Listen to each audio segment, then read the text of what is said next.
Hello everyone, ICT virtual classes में मैं योगेश केमनी आपका स्वागत करता हूं। तो जैसा कि आप जानते हैं, हम लोगों ने electricity and it's circuits complete कर लिया है। और चलिए आज रिवीजन करेंगे हम रिफ्लेक्शन ऑफ लाइट का, यानी कि प्रकाश के परावर्तन का। तो इसके रिवीजन करने के लिए चलते हैं हम सीधा डिजिटल बोर्ड की तरफ। सो रिफ्लेक्शन, शैडो एंड लाइट, या मैं कह सकता हूँ लाइट शैडो रिफ्लेक्शन। सबसे पहले अगर हम इस टॉपिक को डिकोड करें तो लाइट यानी कि प्रकाश, प्रकाश मतलब जो एक एनर्जी है जिसके कारण हम चीजों को देख पा रहे हैं। शेडोज का मतलब क्या होता है? परछाई बनना, या आप कह सकते हो छवि बनना किसी चीज की।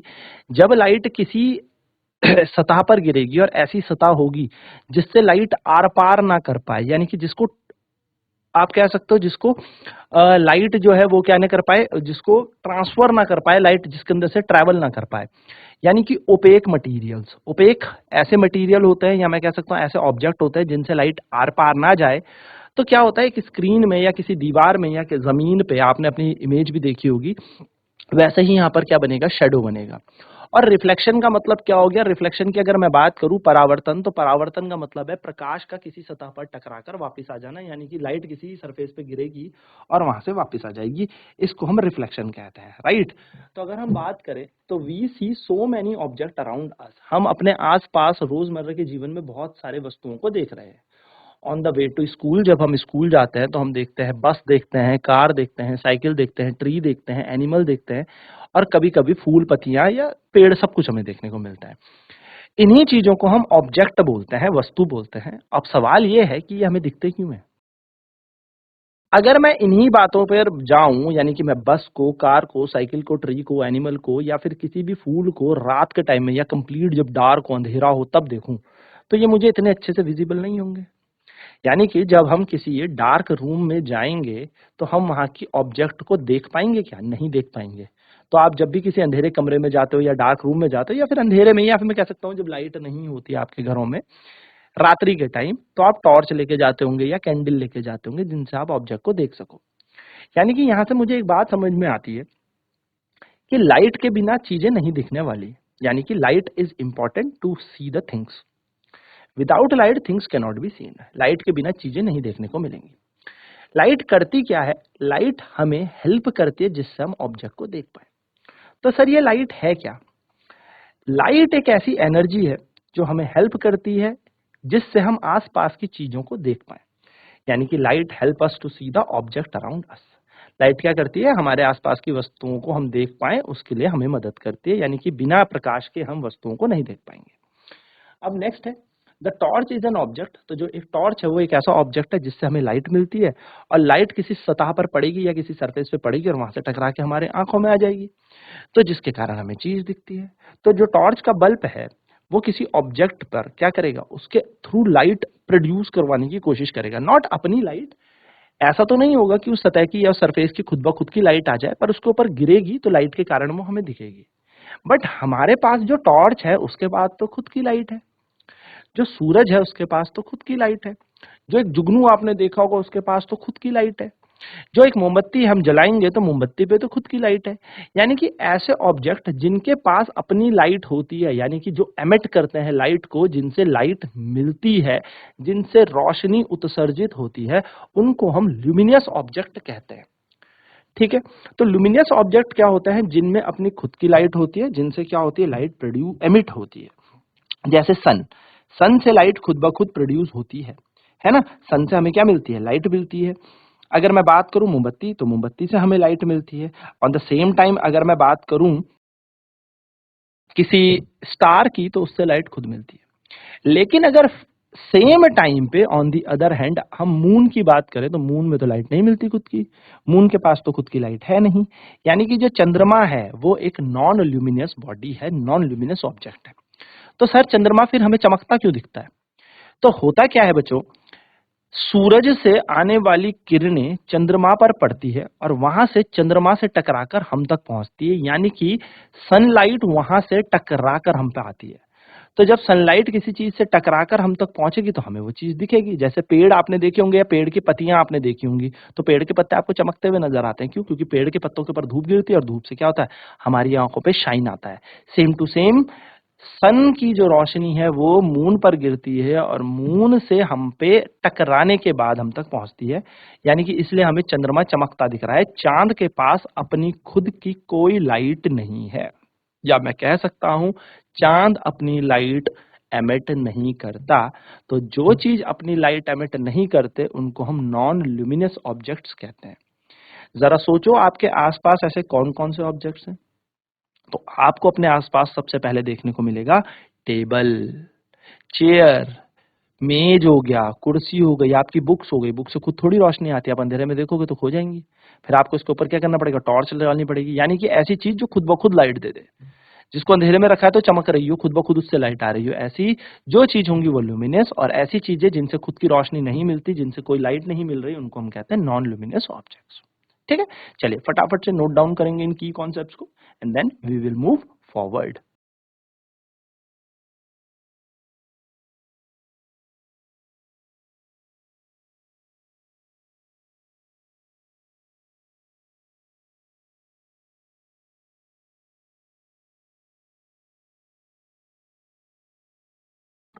सो बेसिकली हमें यहाँ पर ये पता लग गया। तो देखिए हम अपने क्या करेंगे, यहाँ पर हम ऑब्जेक्ट्स के बारे में बात करते हैं। ट्रांसपेरेंट, ओपेक और ट्रांसलूसेंट ऑब्जेक्ट्स क्या होता है।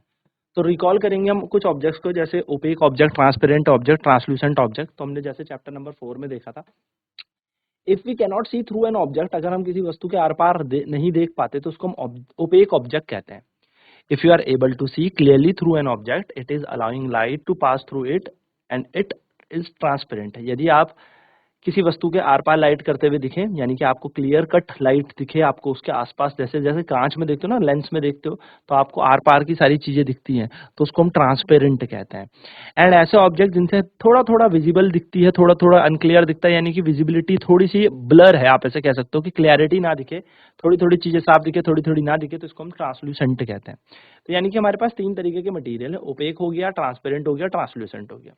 तो अगर हम यहाँ पर देखेंगे तो बहुत सारे ऑब्जेक्ट हैं, जैसे कि रेजर है, स्केल है, पेन है, पेंसिल है, नोटबुक है, सिंगल शीट ऑफ पेपर है, ट्रेसिंग पेपर है, पीस ऑफ क्लॉथ है, यानी कि कपड़े का टुकड़ा हमारे पास है। तो जब हम इन्हें अपनी आंख से थोड़ा सा दूर लगाएंगे और देखना हमें यह है कि क्या इनसे लाइट आर पार होती है या नहीं होती। अगर लाइट इनसे आर पार होती है तो इसका मतलब समझ जाइएगा कि ये ट्रांसपेरेंट है। अगर इनसे लाइट आर पार नहीं होती, यानी कि हम इनसे आर पार नहीं देख पाते, तो ओपेक है। और थोड़ा थोड़ा आर पार दिखता है, थोड़ा थोड़ा क्लियर नहीं दिखता, तो वो ट्रांसलूसेंट है। तो पेंसिल से हम क्या कर पाएंगे, लाइट को आर पार नहीं देख पाएंगे, तो ये एक ओपेक ऑब्जेक्ट है। रबड़ की बॉल हमारी ऑब्जेक्ट, लेकिन शीट ऑफ राइटिंग पेपर हम इस पे श्योर नहीं है, क्योंकि कुछ कुछ पेपर हमें आंखों से दूर लगा के देखेंगे तो कुछ कुछ हमें धुंधला धुंधला दिख ही जाएगा।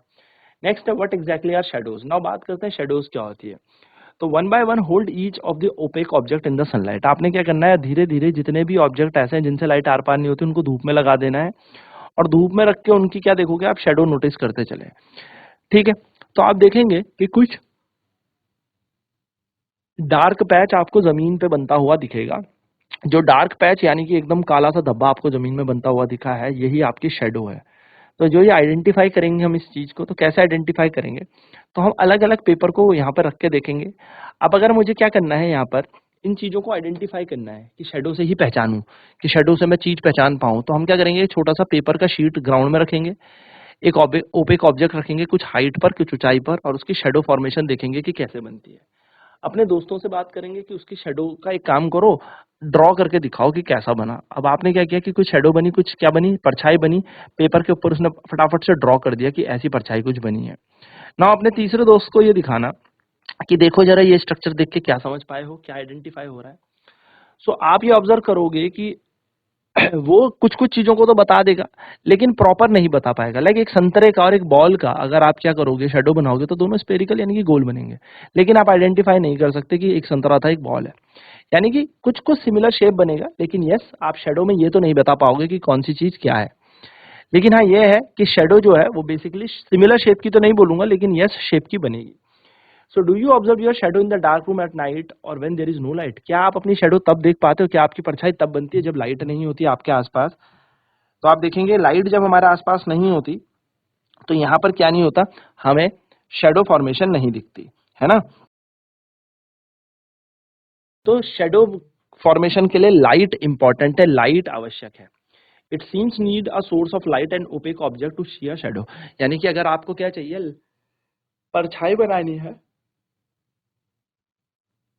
शेडो फॉर्मेशन करानी है तो शेडो फॉर्मेशन कराने के लिए आपके पास एक ओपेक ऑब्जेक्ट होना अनिवार्य है, एक ऐसा ऑब्जेक्ट जिससे लाइट आर पार नहीं होती। दूसरा ऑब्जेक्ट ऐसा होना चाहिए, एक लाइट का सोर्स होना चाहिए, यानी कि एक लाइट का ऐसा सोर्स जिससे आप क्या करोगे, रोशनी दोगे। लाइक टॉर्च हो सकता है, कैंडल हो सकती है, या सनलाइट भी हमारी क्या एक सोर्स ऑफ लाइट है। एंड एक चाहिए हमें शीट या फिर एक स्क्रीन चाहिए। ये तीन चीजें आपके पास होनी चाहिए। एक कोने में आप रखें सोर्स ऑफ लाइट को और एक कोने में रखें आप अपने स्क्रीन को। तो आपको यहां से ये आइडिया लग जाएगा कि बीच में ऑब्जेक्ट होता है और एक कोने में सोर्स ऑफ लाइट होता है तो क्या बनती है, इमेज फॉर्मेशन होती है। ठीक है, चलिए फटाफट नोट डाउन करते हैं।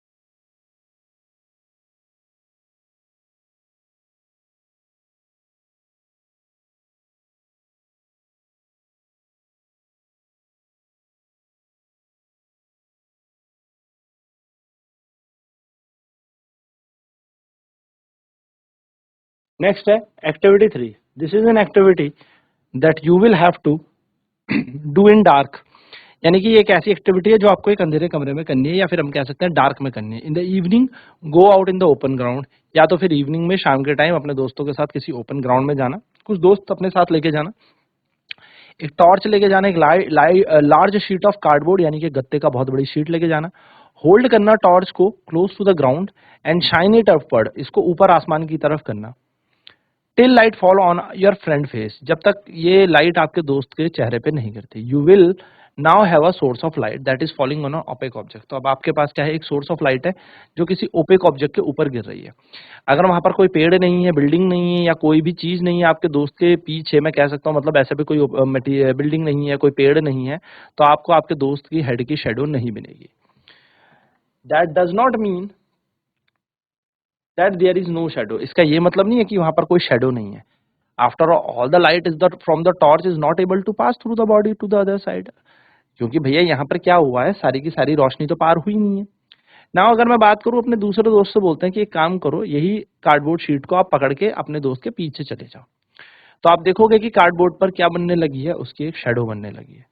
अब कार्डबोर्ड पर शेडो क्यों बनी, तो कार्डबोर्ड ने काम किया एक स्क्रीन का। यानी कि जब हमारे दोस्त के पीछे ना कोई बिल्डिंग थी, ना कोई पेड़ था, तो वहां पर स्क्रीन अवेलेबल नहीं थी, वहां पे स्क्रीन नहीं थी। एज अ रिजल्ट हुआ क्या, जब स्क्रीन नहीं थी तो कोई शेडो फॉर्मेशन होने की कोई जगह नहीं थी। लेकिन हमने देखा कि जैसे ही हमने कार्डबोर्ड उसके पीछे रख दिया दोस्त के पीछे, तो वहां पर क्या बनी, एक पूरी शेडो फॉर्मेशन हो गई, यानी कि शेडो बनी। तो इससे ये चीज हमें समझ में आती है कि शेडो जो बनेगी या शेडो जो फॉर्मेशन होगी, उसके लिए तीन चीजें काफी इंपॉर्टेंट है। फर्स्ट, ओपेक ऑब्जेक्ट चाहिए, सोर्स ऑफ लाइट चाहिए, और एक स्क्रीन होनी बहुत आवश्यक है। यानी कि ओपेक ऑब्जेक्ट को आप बीच में रखेंगे, एक तरफ सोर्स ऑफ लाइट रखेंगे और एक तरफ आप क्या रखेंगे, कार्डबोर्ड या फिर कोई स्क्रीन, जिससे होगा क्या, ओपेक ऑब्जेक्ट की शेडो फॉर्मेशन होगी हमारी स्क्रीन के ऊपर। तो सोर्स ऑफ लाइट एक कोने में होना चाहिए, बीच में ओपेक ऑब्जेक्ट होना चाहिए, और लास्ट में हमारे पास क्या होनी चाहिए, स्क्रीन होनी चाहिए। क्योंकि ओपेक ऑब्जेक्ट बीच में रहेगा तभी इसकी शेडो फॉर्मेशन होगी स्क्रीन के ऊपर। तो ये छोटी सी बात आपको ध्यान में रखनी है। तो हमने यहाँ पर क्या देखा, कई बार हम अपने घरों में भी देखते हैं कि हम डिफरेंट डिफरेंट साइज के क्या बनाते हैं। देखो ऐसा हाथ करेंगे तो हमें अलग अलग शेडोज फॉर्मेशन दिखेगी वॉल ऑफ द रूम, यानी कि घर के दीवारों पर, और other surface of the screen. Shadow you observe in everyday life. तो shadow give us information about the shapes of an object. हाँ, थोड़ा बहुत हमें शेप ऑफ द ऑब्जेक्ट के बारे में इन्फॉर्मेशन देती है। समटाइम्स कभी कभी शेडो मिसलीड कर देती है लोगों को डराने के लिए, या फिर मैं कह सकता हूँ कि होता वो हाथ का स्ट्रक्चर है लेकिन वो दिखता कुछ और है। जैसे फॉर एन एग्जाम्पल आप यहाँ पे देखो कि जब हम अपने हाथों से क्रिएट करेंगे ऐसा, तो कुछ स्नेक, या मैं कह सकता हूँ डॉग, या फिर यहाँ पर आप देख रहे होंगे तो हिरन यहाँ पर देखने को मिलेगा। इस तरीके से आपको देखने को मिलेगा, भेड़िया वगैरह आप समझ सकते हो। तो ये मिसलीड हो जाता है, लोग डर जाते हैं, मिसलीड कर देता है, क्योंकि फॉर्मेशन तो आप शेडो की कर रहे हो अपने हाथ से, लेकिन शेडो जो है वो बेसिकली इस तरीके से दिख रही है या इस तरीके से सामने प्रेजेंट हो रही है कि वहां पर हमें कोई एनिमल की शेडो देखने को लग रही है कि कोई जानवर है, which is misleading the people around it. जो भी वहां पर लोग हैं उनको मिसलीड कर रही है। ठीक है, चलिए नोट करेंगे फटाफट से।